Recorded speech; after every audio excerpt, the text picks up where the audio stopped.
जी। All right, Virendra ji हमारे साथ मौजूद हैं। वीरेंद्र जी, आप मुझे बताइए कि आरएसएस की अचानक उत्तर प्रदेश में सक्रियता का कारण आप कुछ समझ पाए, इसको एनालाइज कर पाए? अभी उनके second in command Dattatreya Hosabale भी थे। अभी सुनने में आ रहा है कि मोहन भागवत भी लखनऊ में रहेंगे और पूर्वी उत्तर प्रदेश, सेंट्रल उत्तर प्रदेश की कुछ बड़ी बैठकें भी करने जा रहे हैं। कारण?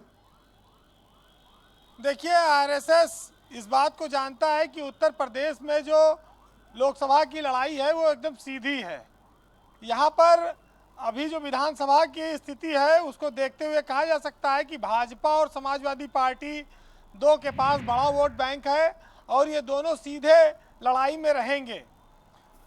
अब आरएसएस राजनीतिक दल तो है नहीं, लेकिन वो हिंदुत्व की बात करता है, वो सामाजिक भाईचारे की बात करता है। शिक्षा व्यवस्था के माध्यम से जो उनके संस्थान हैं उनके माध्यम से भी वो काम करते हैं। तो बीजेपी को उसका कहीं ना कहीं लाभ मिलता रहा है।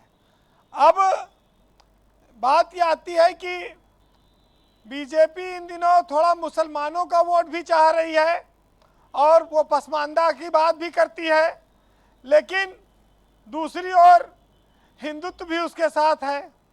तो दोनों के तालमेल को लेकर जो चर्चाएं हैं उनमें कैसे सामंजस्य बिठाया जाए, इस पर आरएसएस काम करती है।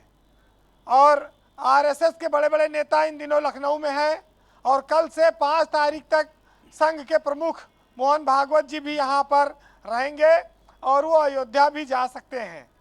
और इस मीटिंगों में लोग कह रहे हैं कि जो पूर्वी क्षेत्र के प्रचारक हैं उनके साथ मीटिंगें होंगी, विद्या भारती जो शिक्षण संस्थान है उनके जो सत्र को लेकर और पाठ्यक्रम को लेकर उस पर तमाम सारी चर्चाएं और मीटिंगें होंगी।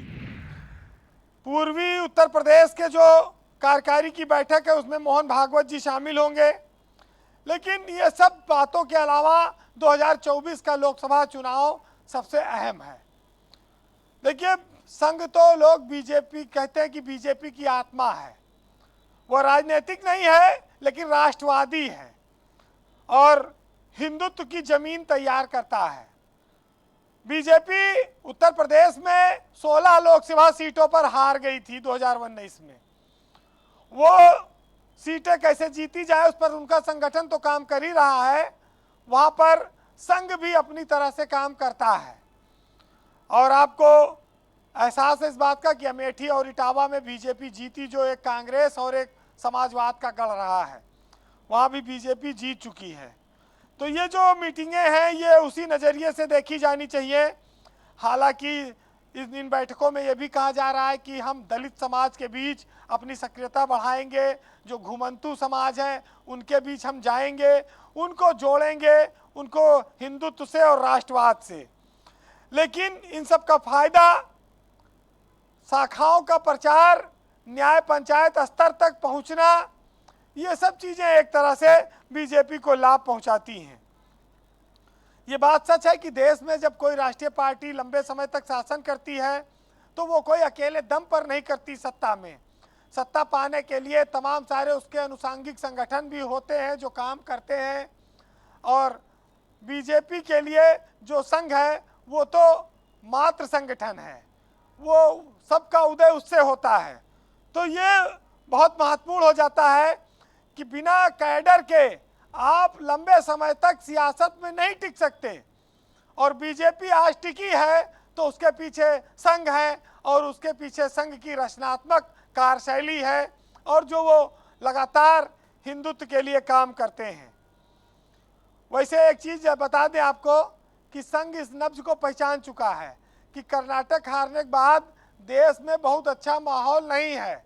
संघ जानता है कि उत्तर प्रदेश में 80 सीटें हैं, यहाँ 75 अगर हम जीत ले तो केंद्र में बीजेपी की सरकार बन जाएगी। तो ये पृष्ठभूमि कैसे तैयार होगी, जमीन कैसे बनेगी, ये इन सब चीज़ों से आप जोड़कर इसको देखिए।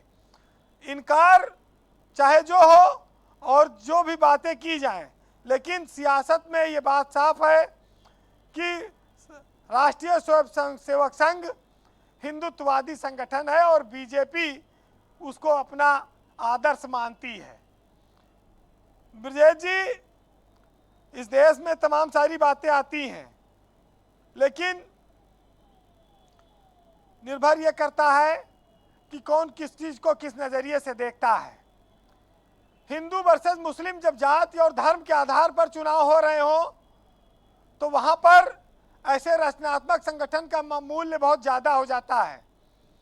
जब इस देश में बेरोजगारी, महंगाई और तमाम सारी चीजों के बजाय लोग दूसरी चीजों पर काम कर रहे हो तो स्वाभाविक है कि संगठन और संघ दोनों मिलकर कुछ नई चीजें ला सकते हैं। बहरहाल सुनिएगा, हमारे देश में बहुत सारी चीजें होती रही हैं और कहते हैं कि हमारा देश चलता नहीं है, मचलता है। मुद्दा हल नहीं होता, सिर्फ उछलता है जी। और जंग मैदान में नहीं, अब सोशल मीडिया पर लड़ी जाती है और आज मेरी तो कल तेरी बारी है। सबका वक्त आता है और सबका एक दौर होता है। आज बीजेपी का दौर है। मोदी इस देश में बीजेपी का सबसे बड़ा चेहरा है, लेकिन उसके पीछे संघ की एक बहुत बड़ी ताकत है। बहुत सुनिएगा, शुक्रिया। जी जी वीरेंद्र जी, डॉक्टर हरिओम पवार ने लिखा है जी बोले। भारत के लिए कि भारत का आकर्षण क्या है। गंगा यमुना के संगम का आकर्षण ही भारत है कि भारत सारंग हाड़ी के बलिदानों की थाती है और लक्ष्मीबाई चूड़ावत के अरमानों की थाती है। गंगा यमुना के संगम के आकर्षण का भारत है, ताज अजंता और एलोरा के दर्शन का भारत है। गांधी गौतम महावीर के संदेशों की धरती है, संत कबीरा गुरु नानक के उपदेशों की धरती है। बहुत बहुत शुक्रिया वीरेंद्र जी, आपका बहुत बहुत धन्यवाद ग्राउंड जीरो से अपने इनपुट और फीडबैक हमें उपलब्ध कराने के लिए। बहनों भाइयों, इस पर चर्चा